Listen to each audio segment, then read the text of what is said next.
Merci. Excellences, Monsieur le Président de la République, Michael Higgins, Président d'Irlande, je voudrais à cet instant précis vous transmettre les remerciements et les salutations du Président Macky Sall pour votre présence à Dakar, mais surtout pour votre leadership affirmé dans la défense des intérêts des Africains. Merci, merci, merci au nom du Président de la République. Excellences, Messieurs les vice-présidents et premiers ministres, Messieurs les ministres, Monsieur le Président de la Banque africaine de développement, cher Hakim, le Président Macky Sall vous aime, le Sénégal vous aime. Vous êtes un digne fils de l'Afrique, très engagé pour la cause de l'Afrique. C'est pour cela que le Président m'a chargé de vous dire que vous êtes chez vous, ici, au Sénégal. Monsieur le Président de la Banque islamique de développement, un grand partenaire du Sénégal, le Président Macky Sall s'honore de votre présence ici.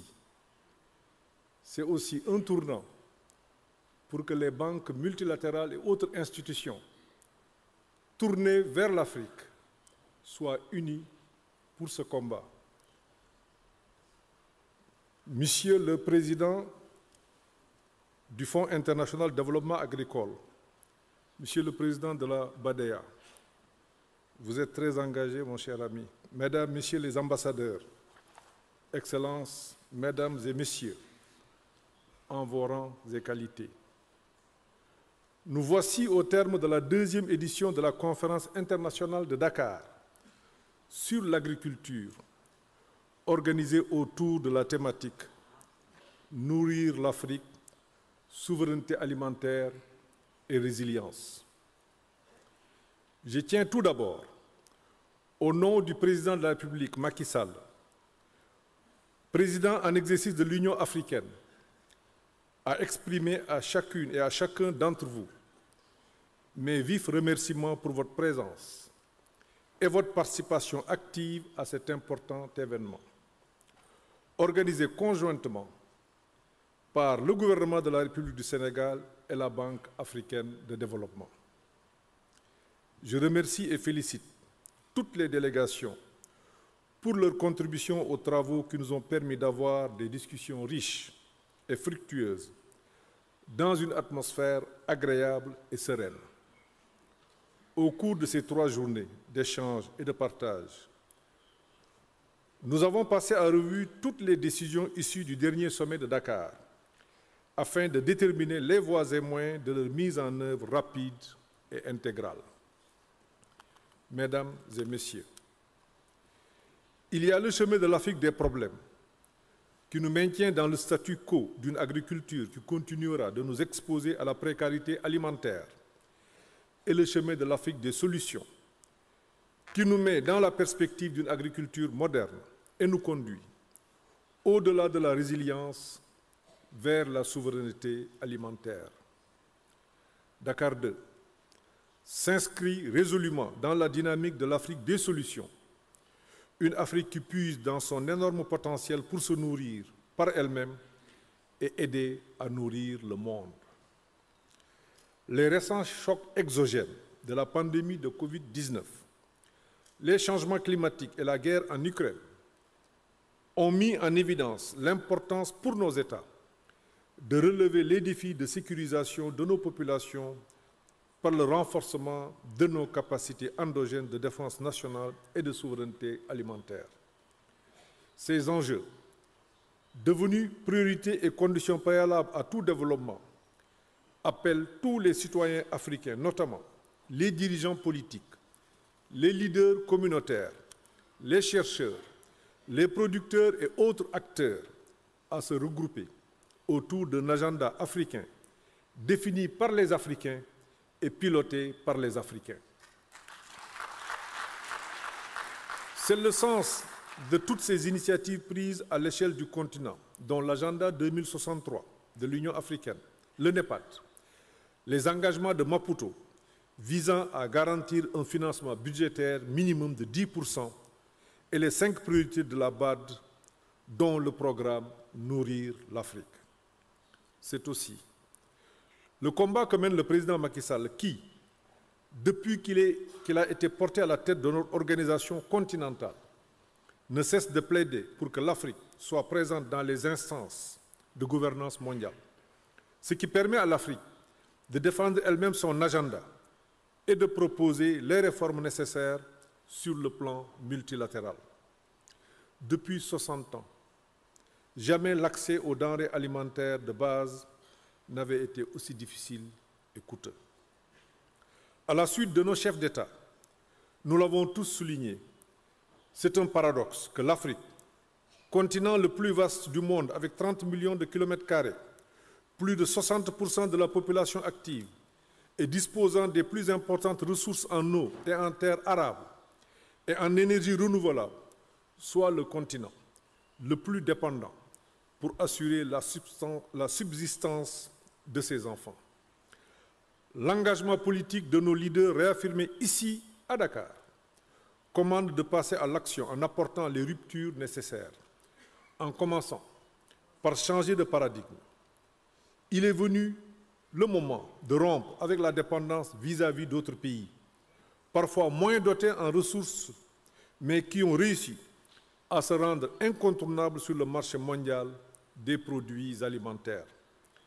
Le nouveau paradigme de souveraineté alimentaire préconise que l'Afrique consomme ce qu'elle produit et produit ce qu'elle consomme. Il priorise un approvisionnement par cercle concentrique de proximité allant de l'échelle de terroirs locaux à l'échelle continentale, en passant par l'échelle nationale et sous-régionale. La transformation économique du continent ne pourra se faire sans une agriculture axée sur les nouvelles technologies, résiliente au changement climatique, créatrice d'emplois viables et de richesses et qui promeut la santé. La vision du développement de la souveraineté alimentaire va au-delà de la production et des marchés. Elle prend en compte toute la chaîne de valeur et l'articulation avec l'industrialisation. C'est le sens des agropoles que le Sénégal est en train de mettre en œuvre dans chaque zone économique en fonction des filières dominantes pour une transformation sur place des produits primaires afin d'augmenter la valeur ajoutée locale et de créer des emplois. Mesdames et messieurs, notre vision de la souveraineté alimentaire intègre aussi l'environnement social et le bien-être des populations rurales qui doivent vivre dans des conditions décentes avec un accès facilité aux services sociaux de base. C'est tout le sens de la stratégie de souveraineté alimentaire du Sénégal, dont le coût de mise en œuvre à l'horizon 2028 est estimé à 8 milliards de dollars. Les projets ont été minutieusement choisis à l'issue de larges concertations entre le gouvernement, le secteur privé et les organisations paysannes et les instituts de recherche avec le soutien des partenaires techniques et financiers. C'est le lieu pour moi de féliciter le ministre de l'Agriculture qui a coordonné toute cette politique. Avec un portage de haut niveau, cette stratégie permettra aux populations sénégalaises l'atteinte d'une sécurité alimentaire et nutritionnelle durable, de développer une meilleure résilience face aux divers aléas et d'impulser un développement économique et social durable. Mesdames et messieurs, en clôturant le sommet Dakar 2, je note avec vous tous un succès éclatant, porté par la participation de plus de 30 chefs d'État et chefs de délégation, de plus de 60 ministres venant de 40 pays africains qui ont répondu à l'appel du président Macky Sall et du président Hakim Adesina. Nous sommes honorés par votre présence. Je retiens de nos 3 jours de discussion et des différents panels 6 enseignements majeurs. Premièrement, La souveraineté agricole doit être une priorité de développement pour tous nos pays. Deuxièmement, nous devons nécessairement travailler à faciliter l'accès aux fonciers, au financement durable, promouvoir les nouvelles technologies agricoles et le développement des infrastructures pour réaliser la souveraineté alimentaire. Troisièmement, nous devons davantage travailler à rendre l'agriculture plus attractive pour les jeunes et les femmes de nos pays respectifs. Quatrièmement, le partage d'expériences et de bonnes pratiques entre nos pays doit sous-tendre notre coopération en matière d'agriculture. Cinquièmement, nous devons lancer une nouvelle approche de la souveraineté alimentaire afin que les populations africaines soient la cheville ouvrière de nos ambitions. Enfin, sixièmement, nous devons nous féliciter de l'engagement ferme de la Banque africaine de développement ainsi que de tous les partenaires à financer, notamment les autres banques de développement, à accompagner et réaliser nos différentes politiques en matière de souveraineté agricole. La balle est dans notre camp maintenant. Il va de soi que notre engagement en faveur de la souveraineté alimentaire s'est nettement renforcé.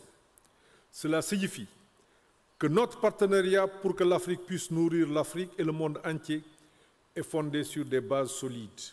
Il s'agit à présent de partager dans nos pays respectifs les résultats de nos discussions et d'assurer le suivi de la mise en œuvre des décisions de ce deuxième sommet de Dakar, afin qu'à l'heure du bilan, nous puissions présenter des résultats concrets et conformes à nos ambitions. Pour sa part, le Sénégal, en sa qualité de président en exercice de l'Union africaine, poursuivra ses efforts en relation avec la BAD et les pays africains pour que le suivi des décisions de notre rencontre soit effectif et efficace. Mesdames et Messieurs, chers participants, à toutes et à tous, je renouvelle mes vifs remerciements pour votre collaboration qui nous a permis d'avoir des résultats probants. Je félicite les équipes de la BAD, co-organisatrices de la rencontre, ainsi que l'administration sénégalaise pour la bonne organisation du sommet. Au nom du président Macky Sall, je remercie à nouveau le président de la BAD, Akin Adesina, pour son dévouement au service de la cause africaine, plus particulièrement pour son engagement pour le développement de l'agriculture dans chaque pays du continent. Il m'a chargé de vous dire qu'il vous félicite et vous considère comme un digne fils du pays, du continent africain et un parfait Sénégalais. Sur ce, je déclare clos le sommet de Dakar, Nourrir l'Afrique, souveraineté alimentaire et résilience, et vous remercie de votre très aimable attention.